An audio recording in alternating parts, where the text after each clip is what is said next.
បងប្អូនបើសិនជាបងប្អូនមានសញ្ញាមួយចំនួននៅលើផ្នែកជើងបងប្អូនគួរតែប្រុងប្រយ័ត្នថ្ងៃនេះខ្ញុំនឹងរៀបរាប់ចំណុចមួយចំនួនដែលបង្ហាញនៅលើជើងដែលបងប្អូនគួរតែមានវិធីសាស្ត្រដើម្បីថែរក្សាសុខភាពបងប្អូនអញ្ចឹងទី1ហ្នឹងគឺការហើមជើង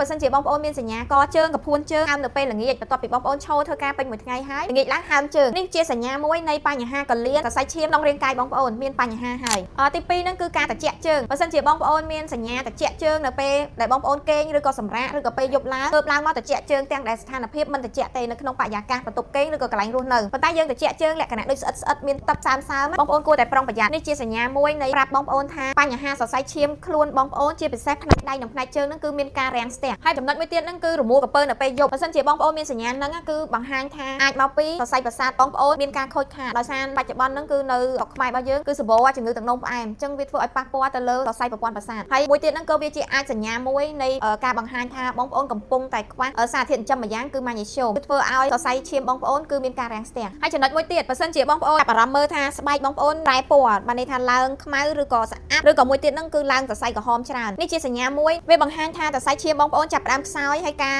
បញ្ជូនឈាមលំហូរឈាមរបស់យើងហ្នឹងគឺមានបញ្ហាហើយបើសិនជាបងប្អូនមានសញ្ញាស្ពឹកស្រាញដែលយើងហៅថាសពុនជើងហ្នឹងបងប្អូនគួរតែចាប់អារម្មណ៍បានន័យថាវាបង្ហាញថាសរសៃប្រព័ន្ធប្រសាទរបស់យើងហ្នឹងគឺចាប់ផ្ដើមមានបញ្ហាគាត់ថាបញ្ហាហ្នឹងវាកម្រិតស្រាលកម្រិតដំបូងបងប្អូនគួរតែចាប់អារម្មណ៍ឲ្យមែនទែនកម្រិតស្រាលហ្នឹងកាលណាយើងអត់យកចិត្តទុកដាក់មើលថែទាំទេវានឹងអាចឈានទៅកម្រិតធ្ងន់ដែលធ្វើឲ្យបងប្អូនស្ពឹកអត់ដឹងជើងអត់មានកម្លាំងហើយបើសិនជាបងប្អូនមានសញ្ញាមួយនៅខាងលើដែលខ្ញុំបានរៀបរាប់ខាងលើហ្នឹងបងប្អូនក៏មើលរំលងបញ្ហាទាំងហ្នឹងគួរតែរកដំណោះស្រាយក្នុងការសម្រួលចលនាតស័យដើម្បីជួយស្ដារប្រព័ន្ធប្រសាទតស័យឈាមបងប្អូនឲ្យដំណើរការល្អមកវិញហើយបើសិនជាក្នុងករណីបងប្អូនកំពុងតែសារធាតុចិញ្ចឹមណាមួយដូចជាកាល់ស្យូមម៉ាញ៉េស្យូមប៉ូតាស្យូមវីតាមីន B អីបងប្អូនគួរតែញ៉ាំដើម្បីបំពេញវីតាមីនមួយចំនួនគឺមាននៅក្នុងផ្លែឈើហើយយើងក៏មានជា supplement ជួយដែរហើយលំហាត់ប្រាណក៏យើងមានវិធីលំហាត់ប្រាណជួយបងប្អូនដែរចង់ប្រឹក្សាពីអាការៈសូមឆាតមកពេចឥឡូវហ្នឹងដើម្បីប្រឹក្សាជាមួយខាងយើងខ្ញុំដែលអត់គិតថ្លៃអរគុណ